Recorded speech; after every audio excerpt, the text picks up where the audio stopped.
Hello friends, in this video I will share with you the top 5 events of 2024 which caused the most supply chain disruptions.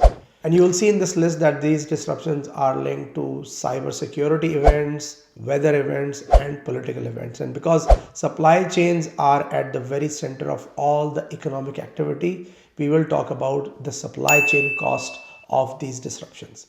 My name is Jamil Hai and I have been working in supply chain management positions across South Asia, Middle East and North America for the last 20 years.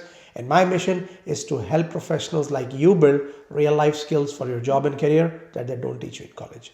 And if you are preparing for a supply chain job interview anytime soon, you should definitely book a session with me because I'm going to take your resume, the job description you're applying for, and based on a combination of those two and my 20 years of experience will give you some laser guided tips and tricks which will maximize your chances of success. So go ahead now and book your session.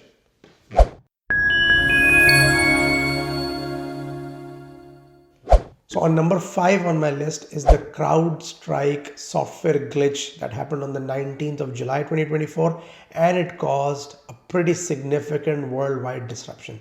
For those of you who don't know the details of this issue, Crowdstrike is one of the cybersecurity firms that provides security services to companies like Microsoft.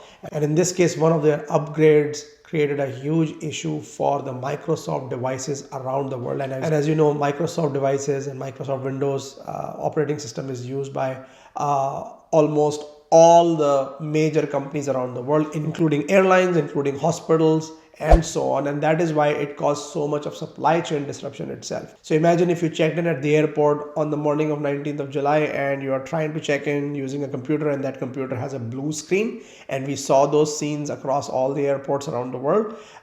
You cannot check in, which means that the planes cannot take off. Similarly, this had a knock-on effect on cargo, which of course then has a direct relationship with supply chain related stuff. And then we saw the same happen in hospitals, and in hospitals as well.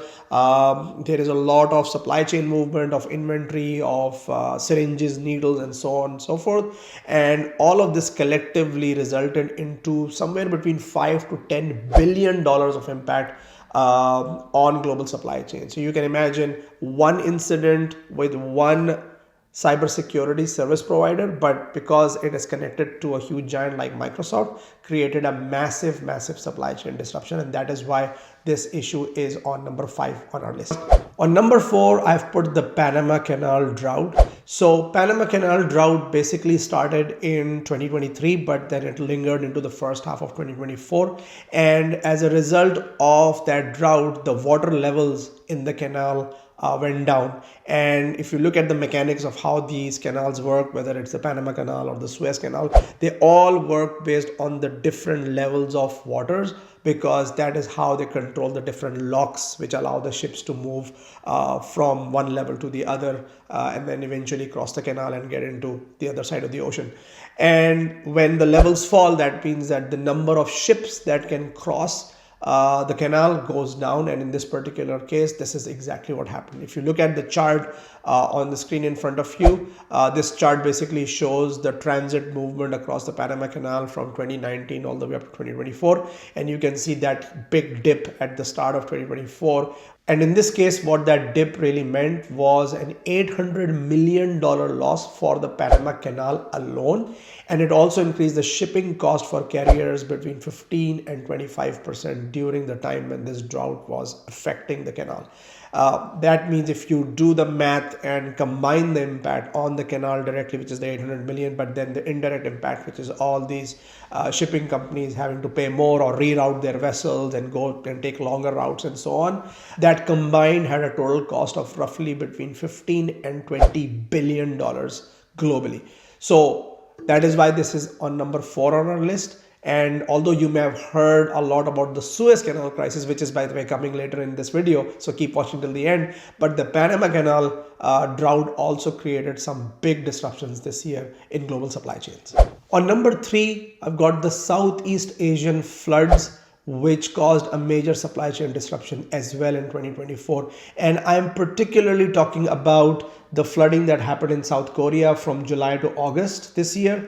And then we also had a typhoon in Vietnam and Thailand in the month of September. Now, although we had a lot of other climate related disasters around the world this year, but one of the reasons what makes this more impactful to global supply chains than some of the other ones that happened is because the areas it affected. If you think about South Korea, it's a powerhouse of global manufacturing. All the cell phones, if you have a Samsung phone, that is most likely some of its parts are made in South Korea, although a lot of manufacturing is now happening globally for those devices. And then the same thing with Thailand, Cambodia, because Thailand also manufactures a lot of electronics parts. Vietnam and Cambodia are very big in textile manufacturing. So when you have these catastrophic climate events in these kind of manufacturing powerhouse countries around the world, this can have a significant impact on supply chain, and this is exactly what happened. And the total combined impact of these floods and typhoons is estimated to be, once again, somewhere in the range of $15 to $20 billion. Of course, it's very hard to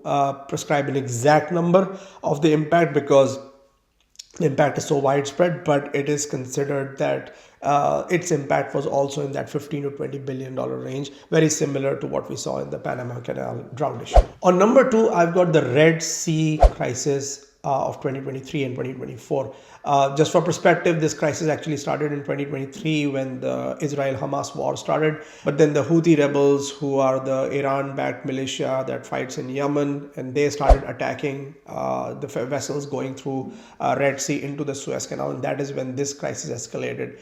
And as a result of that, between December of 2023 and March of 2024, a lot of shipping companies had to reroute their vessels. And when you're talking about rerouting vessels from Suez Canal, that has a significant cost impact, because if you look at the world's map, if you cannot pass through the Suez Canal, the only way for you to then reach Europe is to go through the Cape of Good Hope via South Africa.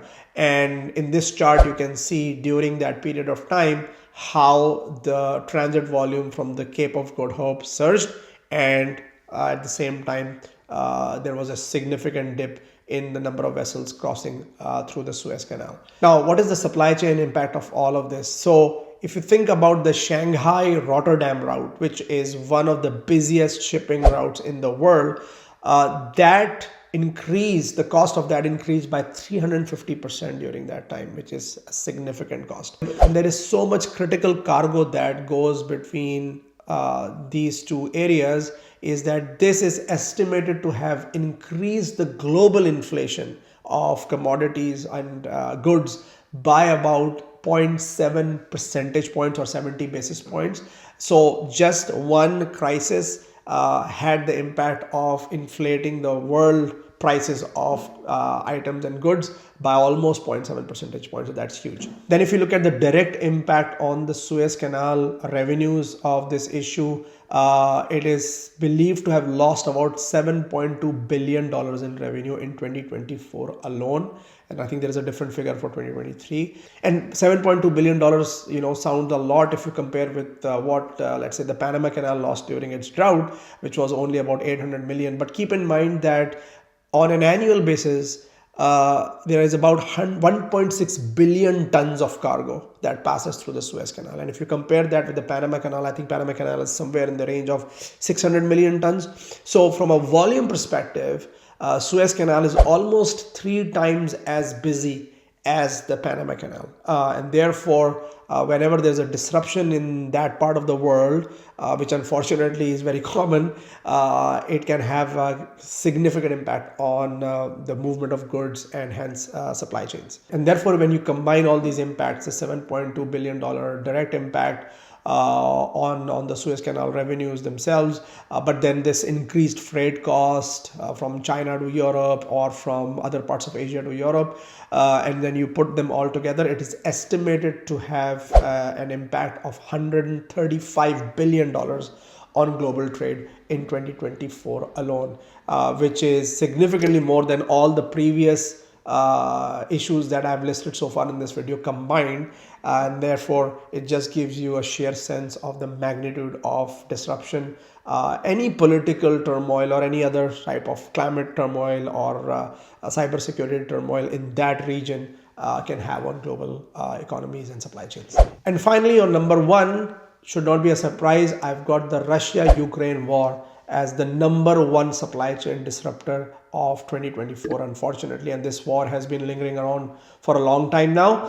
And why is this Ukraine-Russia war so impactful on the global supply chain? Well, obviously because both Ukraine and Russia are one of the largest producers of some key agricultural crops like grains and wheat around the world. In fact, when Ukraine was a part of the USSR before the Soviet Union collapsed, it was called the breadbasket of the Soviet Union because all the agricultural production in USSR at that time, and of course there were parts of Russia as well which are not exposed to a lot of cold climate like the north of Russia, but other parts which are now, some of them are in Kazakhstan and some of these other Central Asian countries. But Ukraine has always enjoyed the status of the breadbasket state even when it was a part of the USSR. And therefore when these two countries fight, this means that the price of wheat goes up, the price of grains goes up, the price of soybean goes up. And then of course Russia is also a leading producer of natural gas. You can see the impact of the Russian natural gas on Europe and how much Europe has suffered over the last 3 to 4 years in terms of energy costs. That's a story on its own. But if we just stick ourselves to some of these agricultural products, they have permanently increased the prices of food. And this is apart from, of course, all the peaks and troughs that happened post-COVID. This war starting right at the time when COVID was receding has permanently increased the prices of food. And that is why almost in all global economies, however big or small, food inflation is a major issue and a major concern. And there are, we can see from a political perspective, governments are falling and a lot of incumbent parties are losing elections because of high food prices. But if you join the dots from a supply chain perspective, a lot of those dots go back to this war, which is still unfortunately going on. And the combined supply chain impact of these higher food prices, the higher cost of energy, which of course is then also having its fair share of knock-on impacts on other prices. The total price tag of this Russia-Ukraine war in 2024 alone, and this may be a conservative estimate, is estimated to be around $700 billion. Some economists estimate that the impact is probably $1 trillion or more, and I wouldn't be surprised if that's the case. But you can see that like this war alone is almost 4 times more impactful on global supply chains than this Red Sea crisis, which itself was one of the bigger ones in the list that we have covered now. So I hope you found this video insightful. I've also made videos on topics like the top 5 supply chain courses that you can take for free, and also the top 5 most highly demanded jobs in supply chain in 2025, which you can watch by clicking over here. Keep watching.